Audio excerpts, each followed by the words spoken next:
ready? You think you could tell us what to do? You think you could tell us what to say? You think that you're better? Well, you better get ready. Bow to the podcast. Put it down.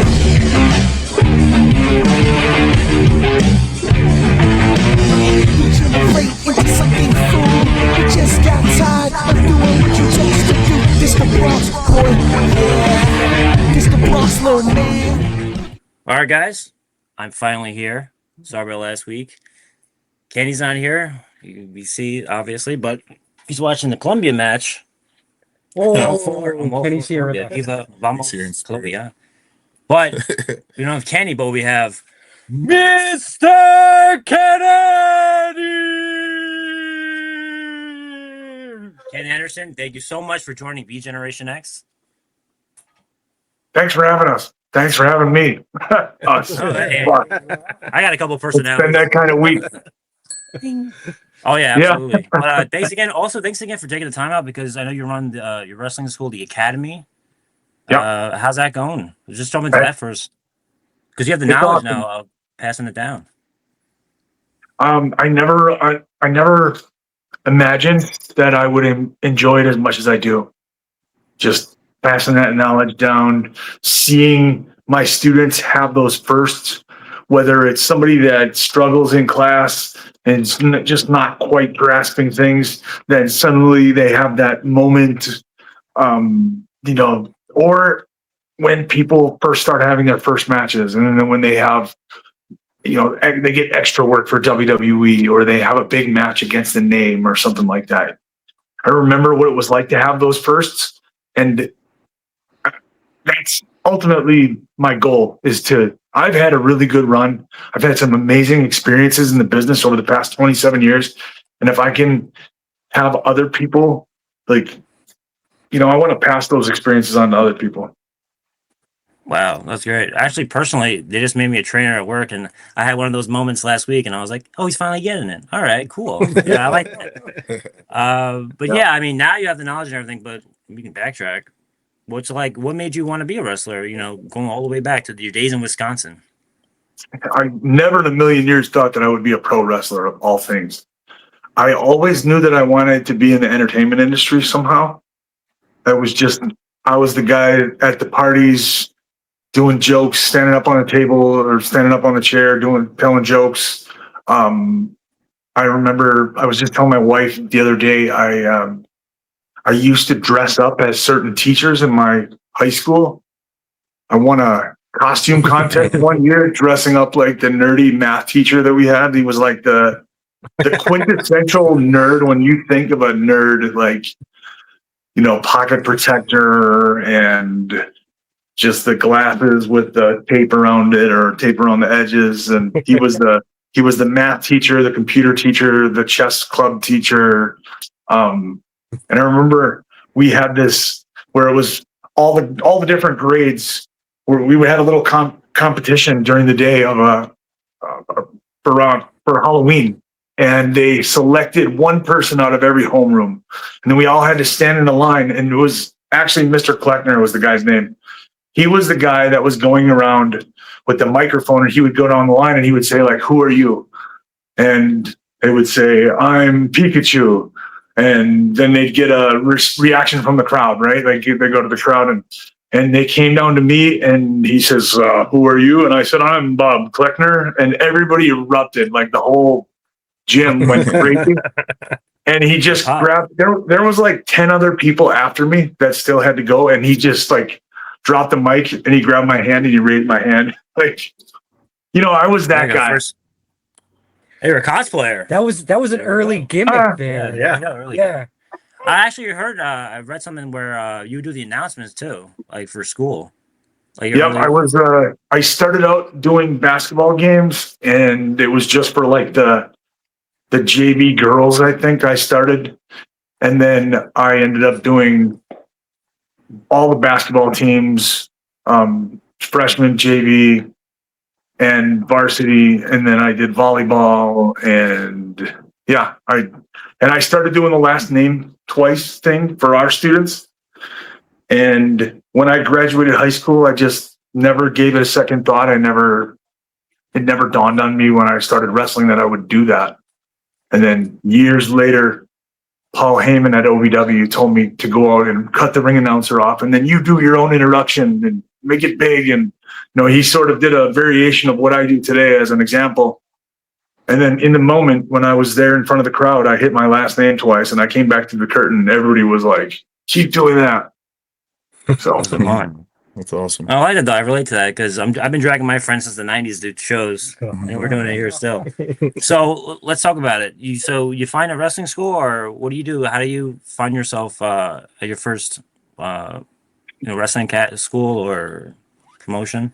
that's a great question. So I remember being at a party one night and never in a million years thought, how does somebody fall into this line of work? How do I become a professional wrestler? And I was at a party one night and my buddy was like, "Hey, I know somebody that I work with and her son is going to a wrestling school. Like, you can actually go to wrestling school." Because we were talking wrestling, whether I was at work or at parties with my friends, like wrestling was so crazy cool at the time, right? It was the Attitude Era and the Monday Night Wars were going on. And so everybody was always talking wrestling. And I just was beside myself. I left the party early. I went home and I got on, and I remember it was like, it was way before Google. So it was like Ask Jeeves or something like that. And I searched up. I remember thinking, there's no way there's going to be a wrestling school anywhere near me. And so I looked up schools in Chicago was the closest city. And it gave me North American Wrestling Federation. And there was a number there, and I called them and left a message. And a few days later, I got a call back from a guy in Green Bay who said, "Hey, I got your number from the North American Wrestling Federation. I'm starting a wrestling school in Green Bay.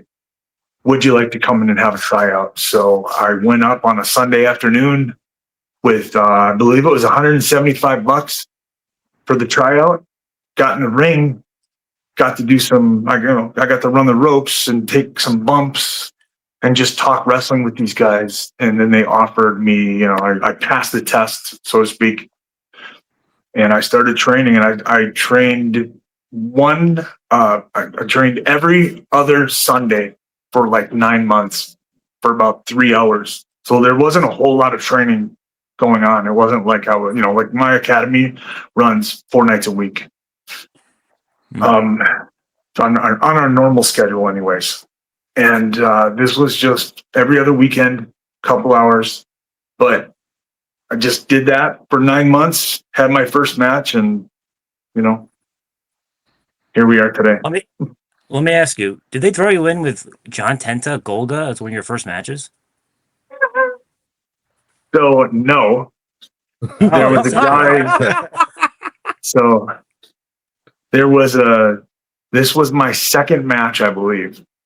I was on a show. So my first match, I wrestled in front of like 400 people. I sold so many tickets to my first show.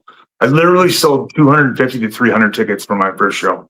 Nice. From people that I knew from work, high school, the community. And then the next night I worked for that North American Wrestling Federation in front of about 40 people. And there was, they had just a big heavy set guy who played Golga. Do you guys remember Golga from the Oddities? Oh, of course. Yeah. Yeah, it was John Tenta, right? It was John Tenta, just with a different gimmick. And,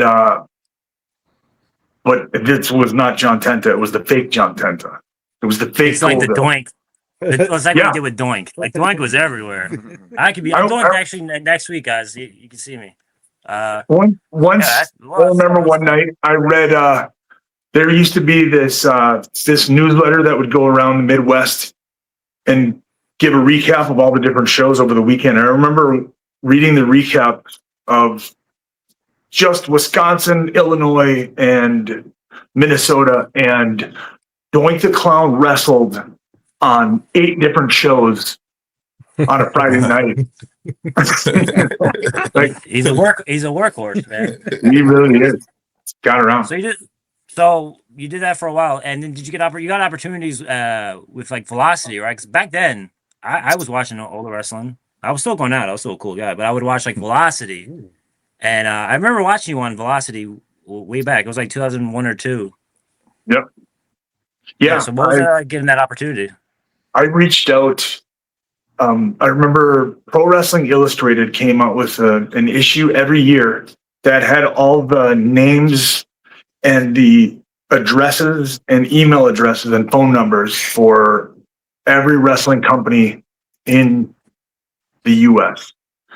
And the first page, it was all the major companies, and then it was all the independent companies as well. And you could write them and give them your information as some good advertising for your school or for your promotion. And first page was WWF. And I remember it was 1241 East Main Street, Stamford, Connecticut, because I used to send a lot of tapes. And I sent my first tape. I had been in the business for 9 months. And I remember asking somebody too. I said, this was a local promoter. I was like, I'm thinking about sending a tape. And he was like, absolutely not. You're not ready. No way. Don't do it. Stupid. They're gonna see you that you're green, and they're never gonna give you an opportunity again. And I just remember thinking, no, I disagree with that. I believe that if they see the tape and they have some critiques for me, I can use those critiques and I can send them another tape 6 months from now and they'll see change. And so I sent it, and literally it was the quickest response that I've ever got from sending a tape. It's interesting because back in the day, we used to have to send tapes to different promotions to get booked. And this is the only time I ever got a booking from sending a tape. And Kevin Kelly called me about a week and a half later, and he said, hey, I got your tape. I liked it. I want to bring you in as an extra. And that sort of opened the door. So he booked me for Raw and SmackDown in Milwaukee and Chicago. And then from that point forward, every time I saw that WWE was either in Milwaukee, Chicago, Minnesota, actually the first time I ever worked, I worked Velocity against S.A. Rios. And that was from the Gund Arena in Cleveland, I think. So I did Cleveland. And then SmackDown was at the Joe Louis Arena in Detroit the next night. Wow. So I just kept, anytime I saw that they were in town, I would call Kevin Kelly, hey, see that you're going to be such and such a place. Can I get booked as an extra? And most of the time he said yes. Every once in a while he'd be like, oh no, that's St. Louis. We use Harley's guys down there. It was a Harley race also out of school. But I just kept, I probably had, for the 5 or 6 years that I was knocking on that door, I probably had 12 to 15 matches, either dark matches or Sunday Night Heat or Velocity or, a squash match on Raw or something like that. Wow, jacked. Now Jack I'm wondering. Metal. Oh, Jack. Man. Is that tape still available anywhere? Can we view that anywhere? Yeah. YouTube, definitely. Like me versus S.A. Rios is definitely on YouTube. Me versus Sean O'Hare. I did the White Boy Challenge twice with what was his name? Teddy Long was his manager. Ronnie Mack. Ronnie Mack, right? I wrestled him twice. I wrestled Chuck and Billy. Yeah, there were tons of opportunities that I got. Yeah, you would see great stuff on Velocity that it wouldn't make it to like the main shows, whatever. But they were doing a lot of great things. Is this where you got your OVW contract from? Yeah, it was just like it was a bunch of different things. I kept knocking on the door and making connections. And I remember one time I went as an extra, and things were way different back in the day, right? Like, and this is kind of a problem I see, that I was given all those opportunities to have those matches. People people don't get those opportunities anymore because when you're booked as an extra, you're just an extra. Like you're somebody that stands in the background, you know? They rarely, if ever, give anybody dark matches or squash matches or anything like that. I'm sorry, where were we going with this? What was the question? Oh, OVW. But that was a good point though about Oh. the enhancement talent, because we actually talk about that a lot on the show, how it's missing. We talked Mhm. about a few other legends about it. They 100%. totally agree. It's a great opportunity for because we go to all the indie shows in New York. There's so many guys out there now and gals, and they're not given the opportunity. But you got the YouTube and everything. Mhm. But OVW, when you first get there, I believe Jim Cornette's in charge. Yep, Jim Cornette was writing television. Danny Davis ran the place, and Al Snow. It was a combination of Al Snow and Lance Storm. So like I would get Lance Storm for, I want to say Lance would be there for a week, and then or maybe 2 weeks, and then he would go home back to Canada for a week, and we get Al Snow for a week. But yeah, Jim Cornette was definitely writing TV at the time. What was it like working with him, Jim Cornette? I know he's a polarizing figure. I learned so much from Jim. He's just, whether you agree with everything he says or not, like he is right about a lot of things, and he knows a ton about the business. And he would write TV. TV was always taped on Wednesday night, and then Thursday they'd wheel out the TV, and we would sit in the bleachers and we would watch the show, and he would break it down. He would pause, and we would basically do film study the next day. And it was just really cool. And I remember, so my first day, Tommy Dreamer, I called Tommy because I had moved myself to OVW, to Louisville. And I called Tommy and I was like, because they hadn't given me a start date yet. He just said, sit tight. And I've heard bad things when people were told to sit tight and they actually did sit tight. So I up and moved myself to Louisville right away. And I called him and I was like, hey, would it be okay if I went there and introduced myself? And he was like, yeah, are you down there looking for apartments? And I said, no, I live here. I'm moved in.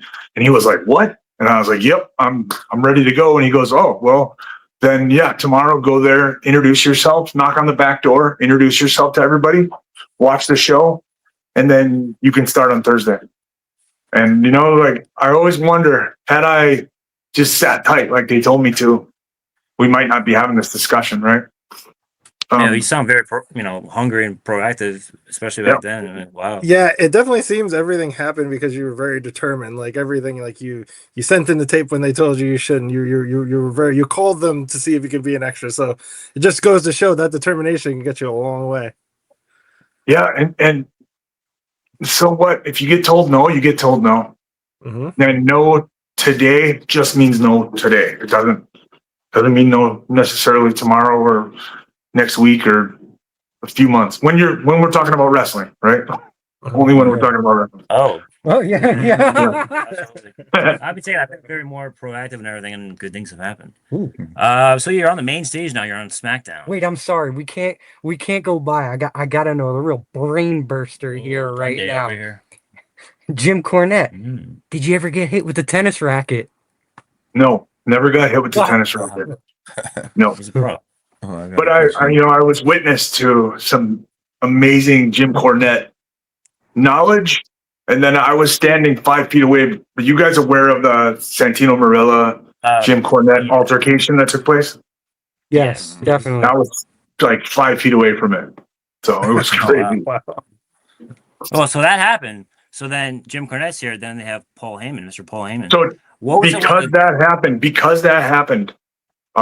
that Jim slapped the shit out of Santino Marella. It was a misunderstanding, and to be fair, like Santino just stood there and took it, right? Like Santino is like a judo champion. He's a legit badass, but he just stood there and no, I'm sorry, I didn't mean to. No, because he didn't. He happened to be caught on camera enjoying. The Boogeyman was debuting that night, and he came out from underneath the ring, and he was doing his thing, and the lights were out, and And because he was part of the show, he was supposed to act, like afraid or whatever Jim wanted him to act. And he just got caught up in the moment and was like, "Huh, that's really funny." And he was like laughing at the character or smiling. And Jim, "You ain't gonna sell a giant man coming out from underneath the fucking ring. You want to sell that?" And just He's passionate. We all are he was passionate. he was passionate, but because of that, Daniel Pewter called the office and basically told Johnny that, "Hey, my friend just got beat up or slapped by Jim Cornette last night, and being that it was a publicly traded company, Johnny immediately fired Jim Cornette, and nobody knew what was going to happen, who they were going to bring in. They brought in Paul, and Paul just happened to be. I had some really good run-ins with Paul. I was going to say earlier that they used to, when you would get to SmackDown, you'd go eat catering or Raw when you were an extra. You'd eat catering, and then you would go get your stuff on and go to the ring. And you actually got to get in the ring and wrestle around with the other extras. And sometimes, a lot of times actually, Arn Anderson would be there and Fit Finley just holding class essentially for all of us. And we would learn so much. And yeah. And one of those times, there was a big talent meeting or something. It was just the extras in the ring. And Paul Heyman and Jim Ross, for whatever, skipped out of the meeting, and they were just sitting front row, just chit-chatting. And I got in the ring and I wrestled around and I tagged out, and I remember Paul said, like, "Come here for a second." And I walked over to him and he was like, "Who trained you?" And I just said, "I got trained by a couple guys in Green Bay." And then I went to Brad Rangan's finishing school. Now, Brad had trained Brock Lesnar, and immediately Paul was like, "Oh, I'm well aware. I know Brad very well." And he's like, "I like your work. I want to see you cut a promo later on today." And then we went through this series of trying to get me to cut a promo, and being that it was TV day, there's just so much going on, people being pulled in a bunch of different directions, including Paul, and it just never happened. And then he gave me his number and he was like, "Call me, we'll talk." And I called him like every week for the next 2 years, and I never, it's just the way it is in the wrestling business. But he remembered me. And so when Paul came in that very first day, he pulled me aside. He said, "Come here, I want to talk to you." And we went into a separate room, and he said, "You are the next guy out of here. I'm going to do so much. I've been a fan of yours since I saw you that time when Jim and I were sitting ringside." And he's like, "I've been following you ever since then. I've been watching what you do at OVW." And he also would come down and do promo class with us at OVW. And he's like, "I love your promos. I'm going to do so much stuff with you over the course of the next few weeks that they're going to have to see you, and they'll recognize it, and you'll get pulled up. You'll be on the road next." And 5 weeks later, I was getting a call from Tommy Dreamer. Wow. So- And SmackDown at that time was like on fire. So there you are on SmackDown.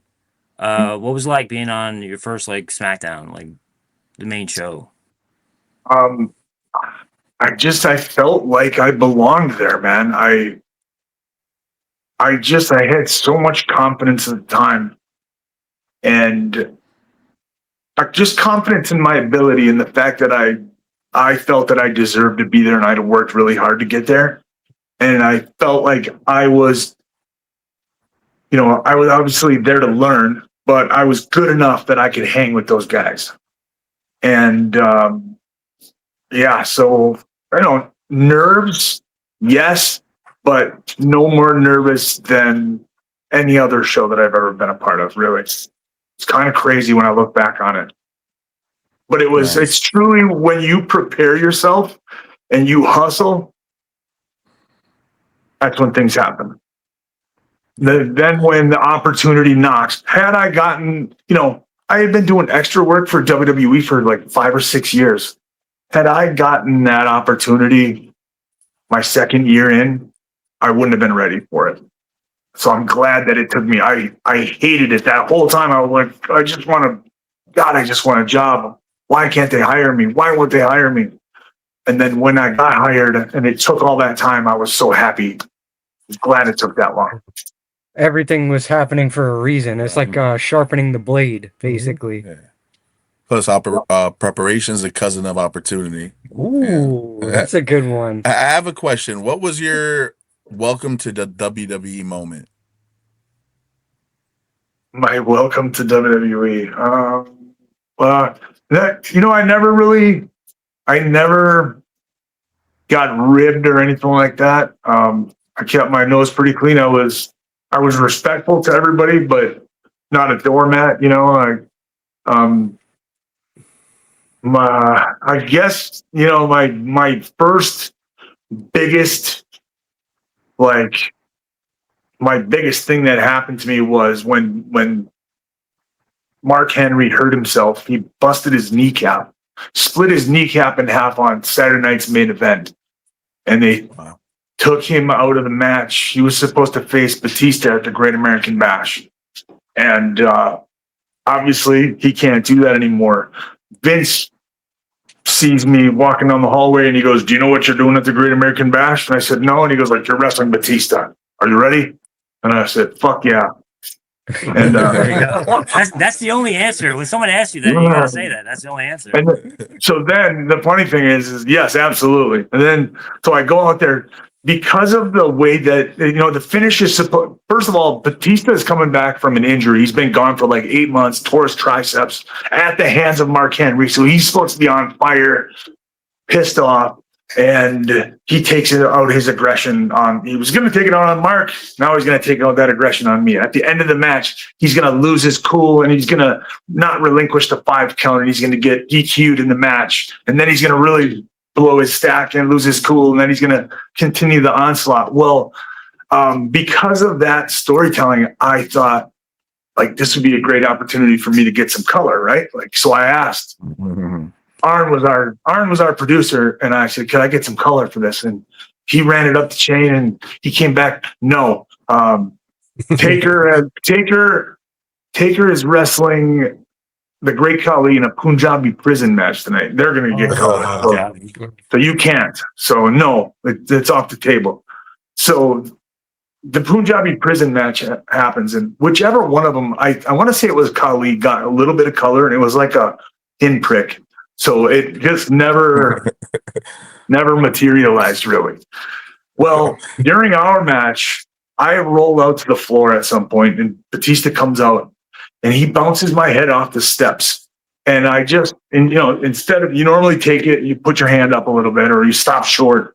And for whatever reason, I hit the edge of those steps, boom. And I went, I'm bleeding. Like I just knew. And if you see like right there's a good little zipper. Oh yeah. So I had a good mask the entire match, and then I remember Batista rolling in the ring, and he was like, "Oh, bro, you're bleeding. Oh man, I'm so sorry." I was like, "Nope, it's okay, cool." And I kind of like it. This is what I wanted in the first place, and now I got it, and it was an accident.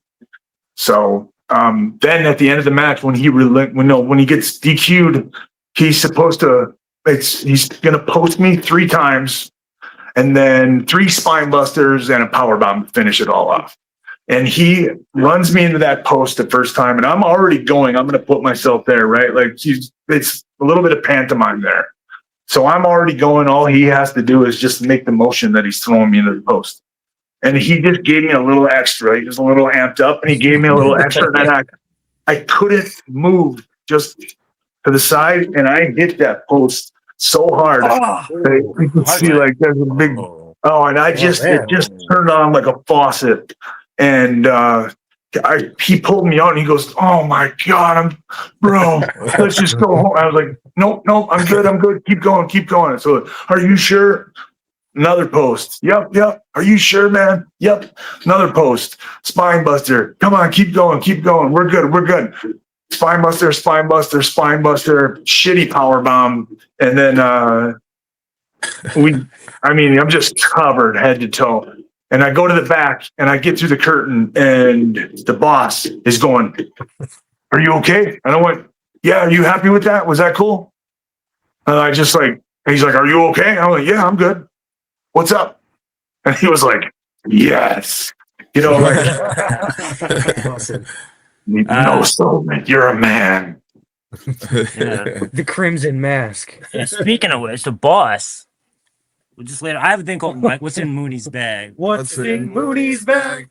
We gotta talk about the man, Vinnie Mac. I mean, Okay. obviously Kennedy. That's his name and everything. So, what's it like working with him? Just being around Vince McMahon. Crazy. But I remember the first time I ever saw him in person, there's just like this. He's like the most, when I was backstage doing the extra stuff, I remember like just the way that people would cower around him. He had this presence about him that was just powerful. And, but in the way that people cowered around him, he hated that. And so I would just talk to him normally. And I would just, like, I was respectful towards him, but like, "No, sir, yes, sir," not, none of that stuff. And I think he respected me for that. And which is why I got the attention that I got early on. That makes sense. But, That totally makes sense. but he's definitely some amazing, like one of the craziest things I've ever seen. We were on a flight over to the Middle East. We were going to Iraq for tribute to the troops in 2007. And we're on the back of this C-17 transport plane. It's the one where they drive tanks on the back. And so we've got all the crew, the ring, the camera equipment, all the wrestlers, all the producers and office people, and all piled on this plane. And we're about 12 hours into this 15-hour flight. And I remember I look around and everybody is sleeping. Everybody's passed out. And they had a ton of alcohol on that plane. So we were partying for several hours. At this point, everybody's just out. And I look and I see, like, I saw something whiz past my head and, or past my, field of vision. It was like this white thing. And I look over and I see Vince on his belly with a big bag of hard candies, these white hard candies that you get from Sam's Club. Like a 10-pound bag, tucked underneath one, and he's low crawling. And he would stop and he would see like Layla L. She's sleeping, and he'd go, and then down. And I'm like, this is a billion. This is my boss. He's a billionaire. He's 65 years old. Like, this is crazy, but fun. Funny. Yeah, that's great. I mean, I wish I could have been there. I was I was literally gonna ask, like, what's your like a good Vince story, and that you just gave us a great one.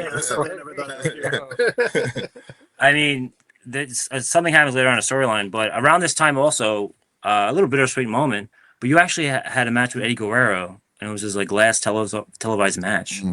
What was it like working with Latino Heat Eddie Guerrero? Man, he was incredible. Just so intense in the ring. And immediately we'd get through the curtain and he would like, "Come here for a second. Come here.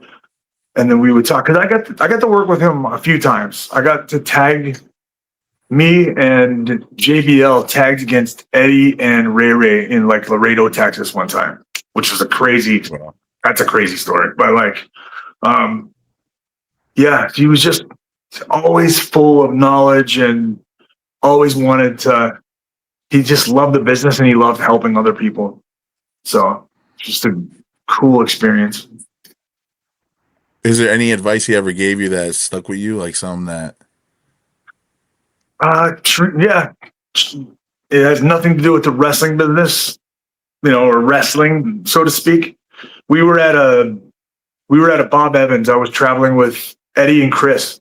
I started riding with them, and we were at a Bob Evans on a Sunday at like noon. And you know what that's like, right? So we were in the Bible Belt too, so it was out the door.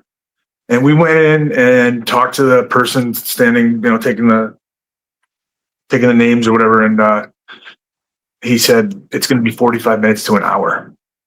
Okay, and then this one guy said, "Hey, come here, I got you guys. Just come with me." And started walking. And Eddie was like, "Wait, what do you mean?" And he's like, "No, I got you guys. I'm a fan, man. I'm a fan." And he was like, "No. He's like, don't treat us differently because all these people." And we look, and there's, again, out the door, it's 45 minutes to an hour wait. He goes, "We'll wait just like the rest of these people. Don't treat us differently because you see us on TV." And I just thought that was pretty cool, Yeah, humility. That's big. Yeah. And so during this time, you're part of the new stars that are being built. Another one that Paul Heyman saw something in was CM Punk. I know you had a match with him before you came back from an injury. You had a match in OVW when he was world champion. What was it like working with CM Punk? Easy, super easy to work with, Punk. People forget what a career Punk had before the WWE. Like the stuff that he was doing was him and Chris Hero had a series of matches. I don't know if you guys are familiar with these, but they had a series of matches that, it was like 40, like the first one was a 45-minute draw. And then the next one, they went like 62 minutes. And then the next one, they went an hour and a half. And these guys were just going out there. So he was just such an amazing talent. Just great to work with. And one of the best promo guys in the business ever. Just super believable. He's making headlines today. Yeah. Why? Why today? Yeah, he won the belt last night. Oh yeah. I did see that. Came there. Yeah.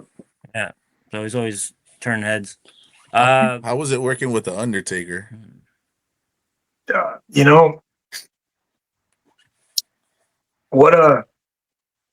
was really, somebody asked earlier what my welcome to WWE moment was. Like after that match with Batista, I was backstage at a show, and Taker pulled me aside and he was like, "Hey, I saw what you did with Batista. I liked it. I think we could make some money together. I'm going to talk to the boss and see if we can have a little program together." And obviously that is what you want to hear your whole life. Oh yeah. And to hear that, and then a week later, he motioned to me again and said, "The boss gave it the green light. We're going to get like 3 pay-per-views out of this." And then for the next probably 8 months, I was married to Kane and Taker. It was like, a combination of me, Kane, Taker, MVP, and Batista got swirled in there too occasionally. Sick. That's awesome. Amazing to work with. And the first time, I remember the first night we worked together, I asked him, I said, "What do you want to do?" And he just said, "Just listen to me. That's all I want you to do.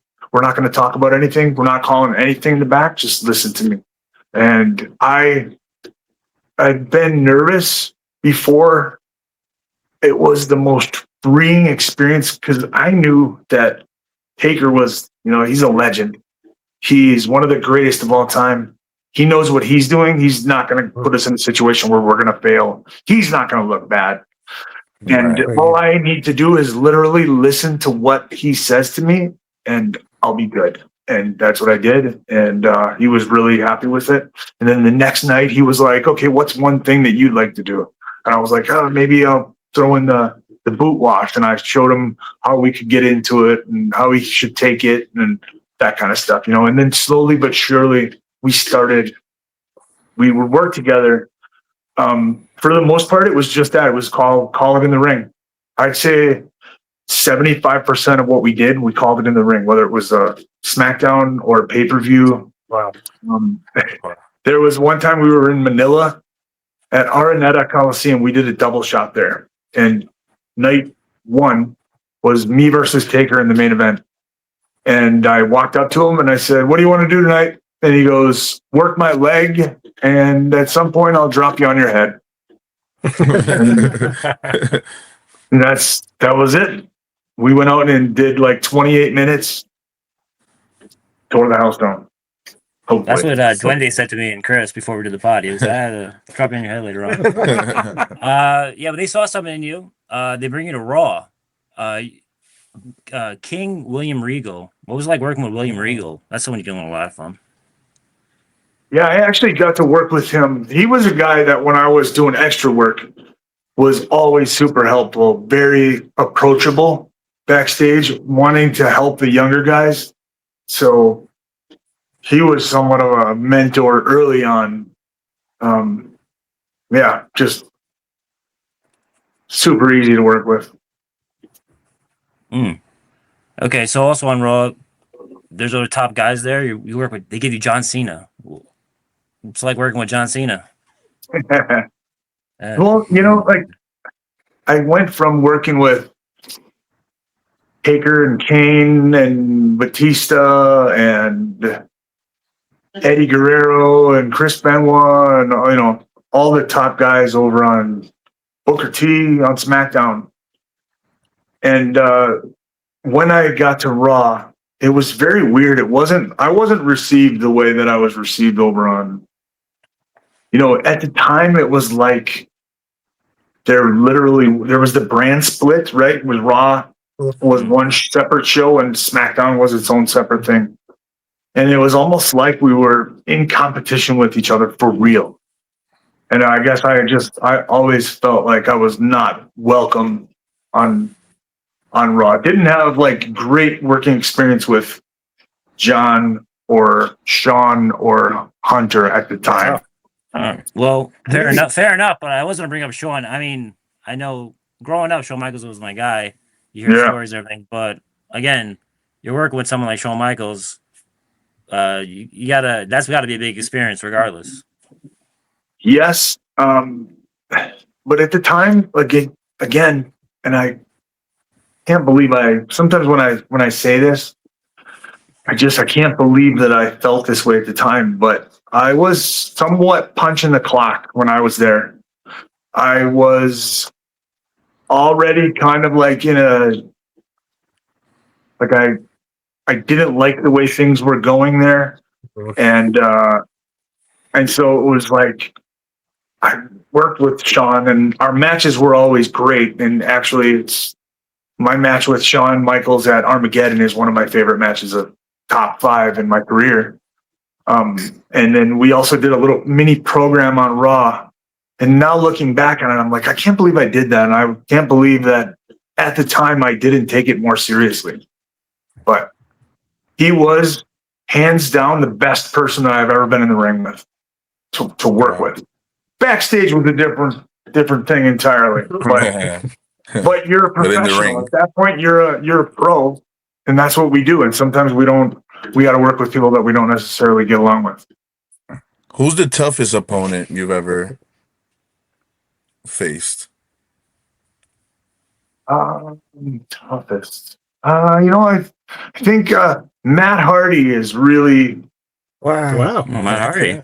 like Wonderful. you think about it too, right? You can see it. You can see like he takes still to this day, like when he hits the mat, he hits the mat hard. He bumps hard. He hits hard. He bumps hard. And I always like that. Yeah, we see him all the time at the indie shows around here. Actually, Yeah, don't we've seen him a know. couple of I don't know how those guys are still taking the bumps they are at the age they're at now. Right. Well, Yeah.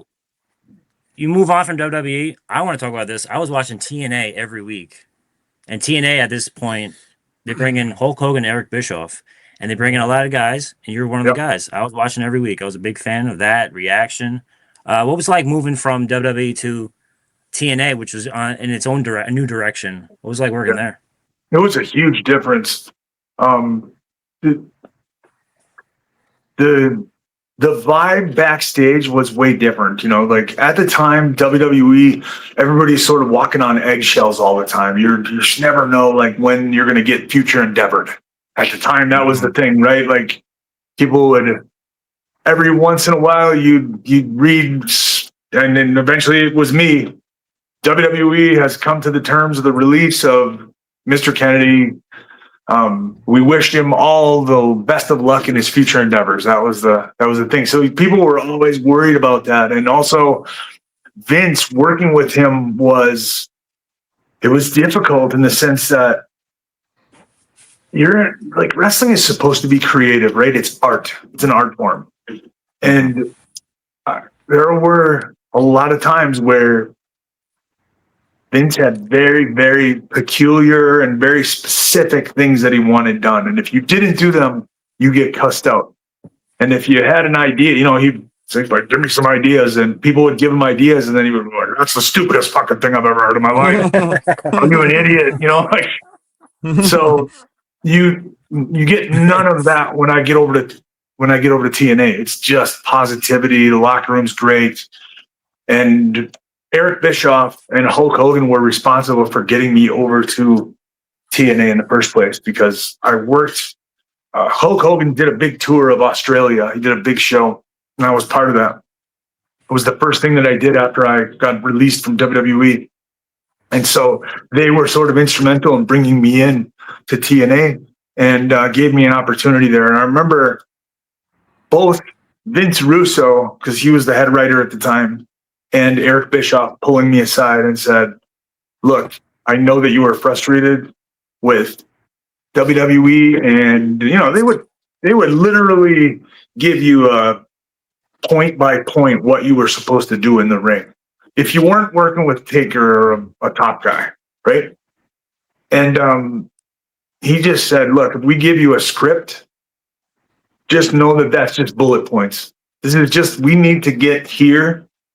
The last line, that's where we need to get to. However you want to get there is up to you. And so that was very, very freeing. Well, you seem like happier in TNA. Just on a personal note, I actually got future endeavored by a manager. He was a wrestling mark. He'd always wear Triple H shirts, and I got the email and it said, "Good luck in your future endeavors." But now I'm in the place I am now, and I love it. Look at him now. In TNA, you had a great feud with Kurt Angle. Wow. And that was one of the shining moments of me watching TNA back then. What was it like working with Kurt Angle? Dude, that match that I had with Kurt in the cage, 2009 Lockdown is it is my all-time favorite thing that I've been a part of. It's my favorite match. There's a funny story about that. So Kurt is very intense. There are moments when we wrestle each other that you get to rest a little bit, right? In a normal match, we call them rest spots, where you kind of let the crowd settle down, catch your breath a little bit, and then you get back to it. None of that with Kurt. It's just go, go, go, go, go, go. You gotta be in shape to be in the ring with Kurt. And so we're in the middle of this lengthy feud. This is going to be our blow-off match now. We're inside the steel cage.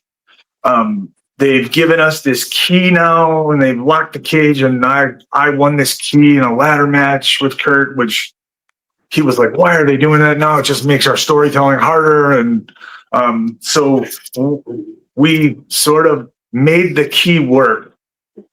And we were given like 23 minutes, which is a good chunk of time to tell your story. And I remember on the day, Kurt came up to me and he said, they're cutting our match by 10 minutes. Fuck that. We're going 23. I'll take the heat for it. Extra apology later on. Yeah. I was like, really? And he goes, yep, we're going 23. We're not. Now, for those of you that know, in the business, if you go 30 seconds over your time, you in trouble. You got some explaining to do. Like you go 10 minutes over your time, it's just, I was like, are you sure? And he was like, absolutely. And I 100% I'll take the heat for it. Don't worry. I'm like, okay, cool. So I remember during that match, we're in the ring and Slick was our referee and he's got the earpiece and he's like, okay, guys, you got about 5 minutes. And we go, okay, knowing that we're just going to keep going. And then he came up and I think we told him we needed a 3-minute go home. So it's like, all right, guys, it's 3 minutes. Start wrapping it up. Okay, cool. And we just kept wrestling, kept working. And he's like, oh, guys, they're kind of yelling at me in the back. Start taking it home. And then, well, yeah, whatever. And we keep wrestling. And like, now we're 30 seconds over. And he's like, guys, they're really like, guys, they're yelling at me in my ear. And Kurt goes, tell them to fuck off. And I remember like Slick has no way of doing that because he doesn't have a microphone. And so he just looked up at the hard cam and he just went, That's great. and we just finished it out. We finished it out and I came back through the curtain and the match went really, really well. And nobody said a word to me. And I remember D'Lo was our agent and he just gave me that look and Did you do this with glasses? Was he wearing glasses like this? oh yeah, he was wearing glasses. Yeah. I mean, There you go. Yeah. he was just like, I'm not even gonna, I know that was Kurt, so I'm not even gonna, that was an awesome match you guys had. And yeah, the only person, then I felt really, really bad about this, but the only person was AJ Styles. AJ came up to me and said, just so you know, I'm wrestling Ric Flair for the first time tonight. And they just cut our match by 8 minutes. So, I mean, that must suck. you know, AJ it's seems like a nice guy, though. oh my God, he's the nicest guy in the world. And it was, you know, I'm not mad, I'm disappointed. Was That's the worst. He did the dad thing. He did. We're big fans of AJ here. That was the last thing I was going to bring up about the TNA run. He's involved in it, but it's the 30th anniversary of NWO. TNA had Aces and 8. People are looking back more fondly on it now. What are your thoughts on Aces and 8? That's a big deal. I really loved it at the time. I thought it was very interesting. I think there are things that could have been handled, you know, better about it. This is a biker gang that you never saw motorcycles ever. Like nobody ever rode motorcycles. Which is crazy because Eric Bischoff was a motorcycle guy. It was in the Big heart. time, yeah. Just stuff like that. But and the fact that we were used a lot. You would hear that entrance music 5-6 times a night, and the crowd really starts to get just exhausted after a while of seeing the same. Yeah.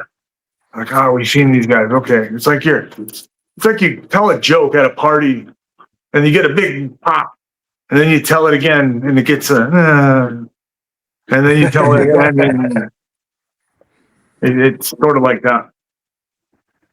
Yeah. We don't want to take too much more time, but I do want to talk about this because I was a big fan. 2019 NWA. What was it like working with Billy Corgan and NWA? Because those promos were amazing. The studio wrestling. I loved working with Billy. He was one of my favorite producers to work for in TNA. I got to do one program with him with Tom Latimer, Ram. And Billy was a very, very good person to work for. He's a good boss, very collaborative. Yeah, because you had Eddie Kingston was doing promos, Eli Drake, LA Knight now. Those promos is what's missing in wrestling. I did a program with Eli Drake, and I remember at the time thinking, this guy is the best. This is the best talker in the business, hands down. And that's the compliment coming from Mr. Anderson, Mr. Kennedy. I think it was just bad luck with COVID and everything with NWA. That momentum it was on fire. I was a big fan. But more recently too, y'all, we're juggalos. We like JCW. Hell yeah! It's like Do you watch any? Do you watch wrestling? Obviously, you watch wrestling. What are some of the, promotions that you watch at the moment? Are there any indie promotions, maybe specifically that you? Yeah. Too.